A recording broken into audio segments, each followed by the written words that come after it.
Howie Singer has another axe to grind.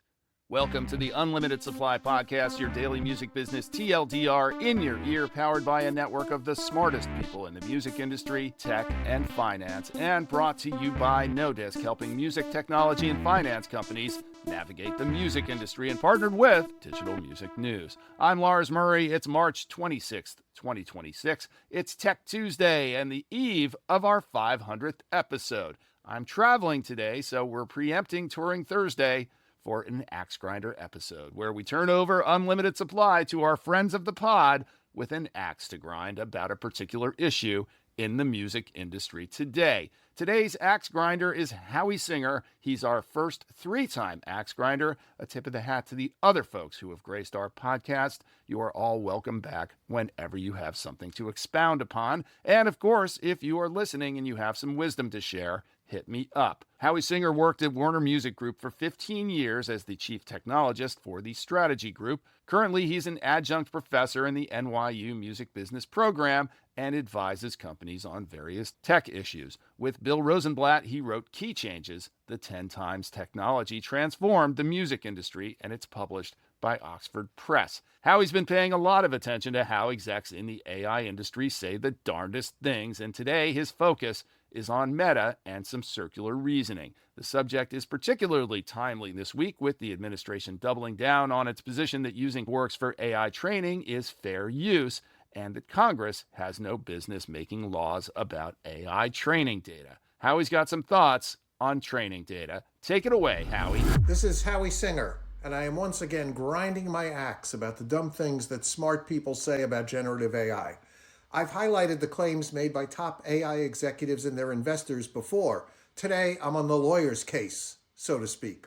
As the number of lawsuits involving Gen AI climbs towards 100, thundering hordes of litigators are busily crafting their arguments that deal with the intricacies of copyright law. Are there arguments that can be made regarding how fair use applies to Gen AI? Absolutely. Do the models store copies of copyrighted works? Is model training comparable to how a human learns? Do AI-generated works compete in the marketplace with the originals used for training? But there's another issue that has emerged based on evidence showing that the Gen AI companies not only trained on millions of copyrighted works, they obtained those works from unauthorized online repositories. In one case, documents show that Meta trained its large language model using books from 3 so-called pirate libraries: LibGen, ZLibrary, and Anna's Archive. Meta's employees knew these sources contained pirated copies, and their upper management approved their use anyway. And to get the content from these sites, Meta used the Bittorrent protocol. That means that as they downloaded files, they were also uploading content to others. The judge stated the view that training itself was transformative, but found that obtaining training material from pirate sites was probably not fair use. And if you're redistributing copyrighted works as well, that certainly seems to create even greater legal jeopardy. But not to the members of Meta's crack legal team, who defended these actions in response to the court. They argued that while Meta was downloading those pirated works for training purposes, that any works that were in turn uploaded to others, well, that qualified as fair use as well. As Meta points out, anyone using BitTorrent for downloading automatically and without choice uploads too. So they're saying, Your Honor, it's not a copyright infringing bug, it's a BitTorrent feature. The technology made us do it. That naturally leads to the next question. If BitTorrent forces its users to participate in infringing behavior, why not simply download these files some other way? Have no fear. Those crackerjack legal minds at Meta have that covered as well. Anna's Archive, one of the pirate sites making millions of copyrighted works available for free, requires downloaders to use the BitTorrent protocol. So Meta's lawyers wrote, Meta used BitTorrent because it was a more efficient and reliable means of obtaining the datasets. And in the case of Anna's Archives, those datasets were only available in bulk through torrent downloads. Allow me to translate. We had no choice but to use a technology that fosters infringing acts. The pirate site made us do it. This convoluted reasoning strains credulity. Meta had choices. Arguing they had none is simply BS.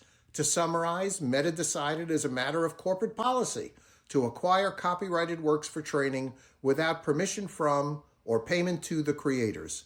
They decided to use pirate sites that made such content available, and then they opted to implement a particularly efficient technology, even though it clearly dug a deeper hole of infringing behavior. But that, and this is where the lawyers go for gold, all of this bad behavior is covered by fair use because it was done in service of Meta's ultimate goal, training AI models. And after all, cue the patriotic music, U.S. leadership in AI is at stake here. Meta's arguments are a classic case of placing the blame on others rather than accepting responsibility for one's own actions. I can almost hear the strains of the 2017 Taylor Swift song playing in the background. Look what you made me do. Thank you, Howie, and that's another special Axe Grinder edition of Unlimited Supply. Support for Unlimited Supply is provided by Qobuz. A while back, a streaming service that shall remain nameless announced it was making downloads available for sale. This was like a big headline for them. You know who it wasn't news to? Qobuz subscribers. That's because in addition to providing the highest quality streaming in the business backed by human curation, Qobuz has been doing this forever. If you've been thinking about switching your music streaming service lately from one of the big tech behemoths, why wait? You should be switching to Qobuz. Qobuz is the music service for the serious music fans, the ones who appreciate the hard work of songwriters and musicians. Qobuz is the second fastest growing entertainment app in the United States. So if you're feeling like it's time for a switch, join the thundering hordes stampeding over to Qobuz like me and visit Qobuz.com/supply to sign up for a free trial. That's Qobuz.com/supply now